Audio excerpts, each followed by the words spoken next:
Hello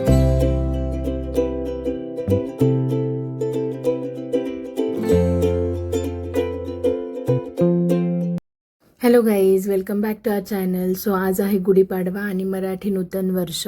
so त्यानिमित्ताने मी सकाळी लवकर उठून रांगोळी काढत होती, तर त्याची क्लिप मी ॲड केली आहे. तुम्हाला सर्वांना गुढीपाडव्याच्या हार्दिक शुभेच्छा. आय नो की हा ब्लॉग लेट जाणार आहे, बट स्टील म्हणजे मी ज्या दिवशी गुढीपाडवा होता त्या दिवशी ब्लॉग पोस्ट केला आहे, त्या दिवशी मी तुम्हाला सगळ्यांना विश केलं. होप ते विश तुमच्यापर्यंत पोचलंच असेल नक्कीच.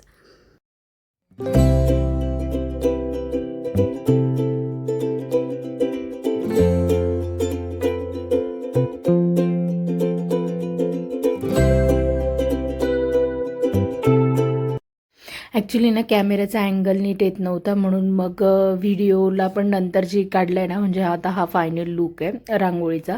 तर नंतर अशी झाली होती. अशी रांगोळी खूप जणांनी काढली होती ह्या गुढीपाडव्याला. तिला नैवेद्य म्हणून सगळेच जण पुरणपोळी बनवतात, तसंच मी पटकन आंघोळ केली माझी आणि मग मी डाळ शिजायला टाकली होती. इकडे चहा ठेवलेला. ॲक्च्युली गुढीपाडव्याला सुट्टी नव्हती आणि ऑफिस पण होतं. बरं तरी वर्क फ्रॉम होम होतं म्हणून माझ्याकडून सगळं मॅनेज झालं. सो मी पटापट स्वयंपाक बनवला. खोबरं, ड्रायफ्रूट्स आणि तांदूळ भिजत टाकले होते रात्री. सो ते मी मिश्रण दळून घेतलं, त्याच्यात साखर ॲड केली आणि दुधाला उकळी आल्यानंतर मग मी त्याच्यामध्ये ते मिश्रण ॲड केलं आणि त्याला चांगलं उकळवून घेतलं. आणि एक ट्रिक आहे गाईज, म्हणजे जर तुम्ही केशर टाकत असाल ना, तर केशर असं थोडंसं रोस्ट करून घ्यायचं आणि त्याच्यामध्ये दूध किंवा जी खीर तुमची उकळत असते ना, त्या खिरीचंच थोडंसं अंश टाकायचा. तर इतका प्रॉपर कलर येतो ना, म्हणजे तुम्हाला असं डायरेक्ट तुम्ही टाकलं तर त्याचा कलर नाही येत, पण तुम्ही इथे बघू शकता असं रोस्ट करून केलं आणि त्याची टेस्ट पण छान येते, खूप छान टेस्ट येते.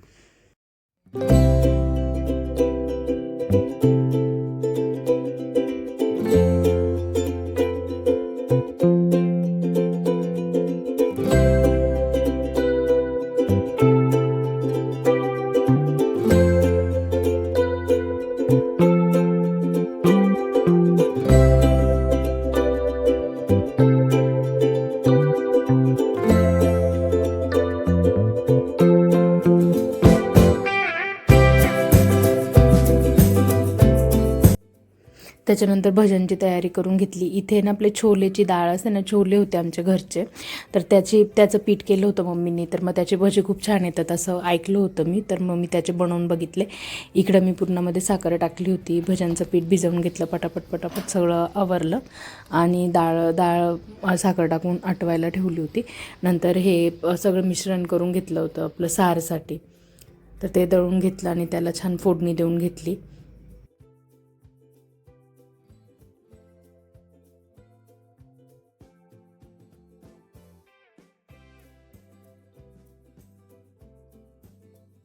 आणि आपला काळा मसाला, लाल मसाला, धनेपूड आणि नॉर्मल आपले सगळे मसाले टाकून छान, कारण याला ना आपल्या डाळीचं पाणी असतं त्याच्यामुळे खूप छान टेस्ट असते. असं काही पर्टिक्युलर एखादा मसाला बाहेरचा विकतचा टाकायची गरज नसते, त्याला आपलीच चव असते.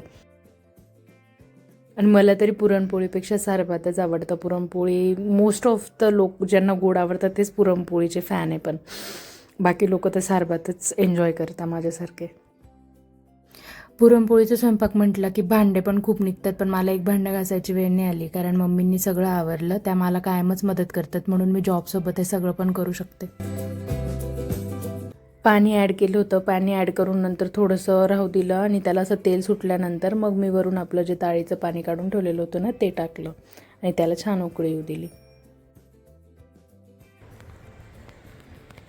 पुरण मस्त झालं होतं, मग नंतर मी गाळणीने गाळून घेतलं पुरण छान. मग शंभू उठला होता, मग त्याला दूध वगैरे गरम केलं.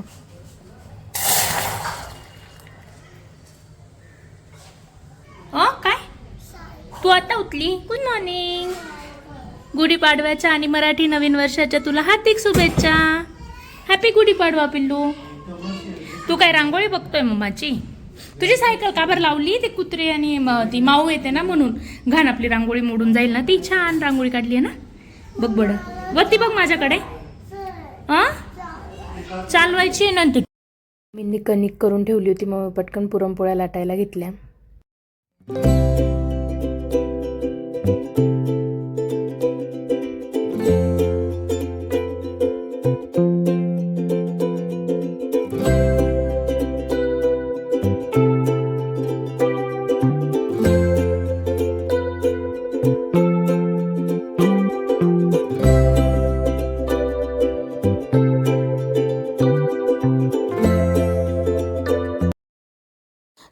पुरणपोळ्या करता करता स्प्रिंट कॉल चालू झाला होता, तर तिथेच मोबाईलला चार्जिंग लावून लास्टच पोळी राहिली होती, म्हणजे पुरणपोळी.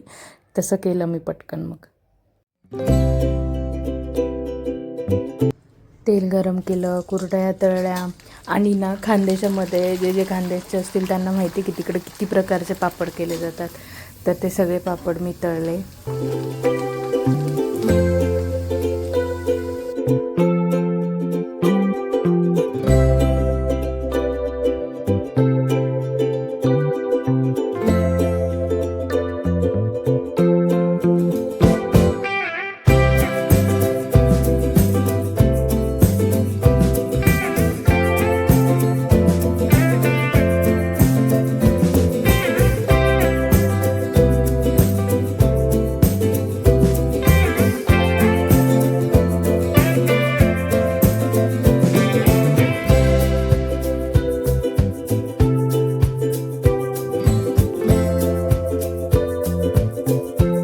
मग भज्या तळल्या. त्या हरभऱ्याच्या डाळीच्या पिठापेक्षा छोल्यांच्या डाळीच्या पिठाच्या भज्या भारी झाल्या होत्या एकदम. अशा पद्धतीने पूर्ण स्वयंपाक बनवून गुडीला नैवेद्य दाखवला. खोटं नाही बोलणार, पण रेडी व्हायला टाईमच नाही भेटला. मग तसंच पूजा वगैरे केली. काय हो ते स्पायडरमॅनची शक्ती आहे माझी. स्पायडरमॅनची शक्ती आहे तुझ्यात. ओके, ही आजींनी रांगोळी काढली आमच्या छान सुंदर. आणि ही आमची अशी गुढी आहे. इथे एकाच्या साईडने म्हणून असं काळं काळच दिसतं जरा. अरे बाबा, आज आहे गुढीपाडवा, मकर संक्रांत नाहीये पतंग उडवायला. तू काय खातोय रे? कच्ची कुरडई खातो हा पोरगा, कच्ची कुरडई. घे जा, तू मांजा घेऊन फिरून राहिला. हे 3 वर्ष आधीच्या गुढीपाडव्याचे फोटोज आहेत, जे मी इथे शेअर करते. किती पण कंटाळा आला तरी पण ऑफिस ही पण रिस्पॉन्सिबिलिटी, ती पण कंप्लीट करावीच लागते.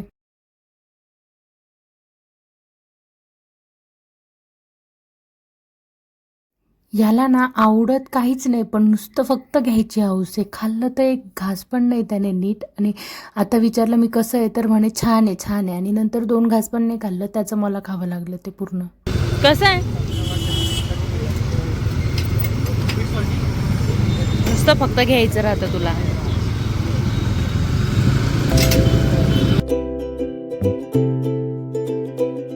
बाबूचा मामा येणार होता, त्याला वाटलं मामाच आला, पण त्याचा पचका झाला.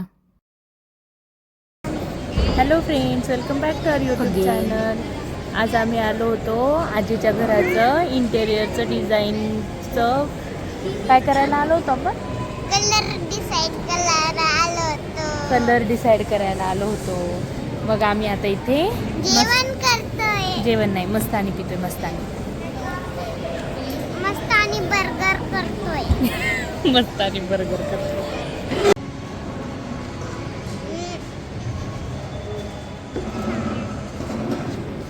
ही आहे मँगो लस्सी, मँगो मस्तानी, वॉटरमेलन ज्यूस आणि मामाची कोल्ड कॉफी. चांगला नाही आहे का? खरं सांग, मग का नाही पिलं त्याने? गोड नाही आहे का? गोड काय रे? बरं, हे खायचंय का? मग खा मग, चल. काय नाही, काय नाही होत, चल खा.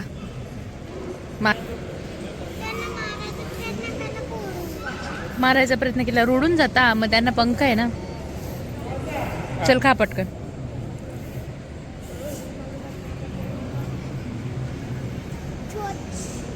छोच.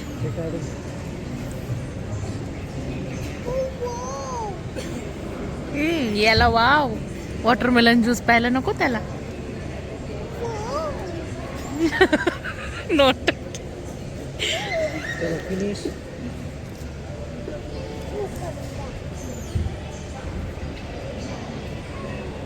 रिव्ह्यू दे हा, कसा आहे. काय बघून खाऊ नाही? मॅमने काय सांगितलंय?